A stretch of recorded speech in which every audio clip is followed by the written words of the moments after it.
Shalom, Salamine, Parashat de Miran Ishama, Parashat Nasso, dans laquelle on compte les têtes des tribus, les noms. C'est vraiment une parashat de recensement. Et en parlant de compter, on est en train de finir le compte du Homer. On arrive bientôt à la fête de Shavuot où on a fini de compter cette semaine. Et le Me'ashiloach aussi compte. Et lui, il compte les parachutes, le nombre de parachutes qui nous séparent entre l'épisode de Yetziat Mitzrayim, la sortie d'Égypte, et le moment de la révélation au mont Sinaï. Et il nous rappelle que ça fait le nombre 17 et que la gematria, c'est-à-dire la valeur numérique de 17, c'est Tov, le bien.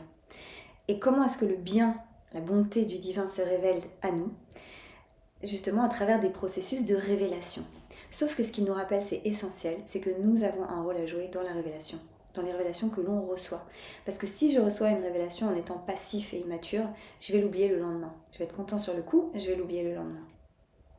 Il nous dit c'est ce qui se passe au monde des Yetziat Mitzrayim. On reçoit tous ces miracles, on voit, il nous est donné à voir des choses qui vont nous aider, qui vont nous inspirer, mais ça ne va pas rester.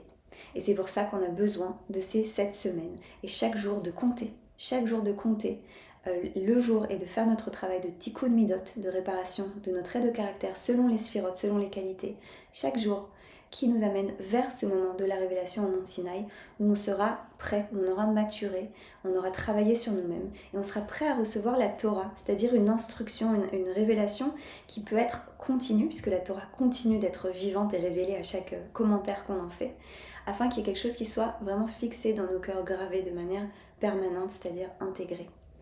Et c'est une invitation à se souvenir de l'importance du temps, et de l'importance des processus, et de l'importance, toujours, du travail sur soi, de ne jamais être passif dans ce qu'on reçoit, mais de travailler sur nous autant qu'on apprend à recevoir.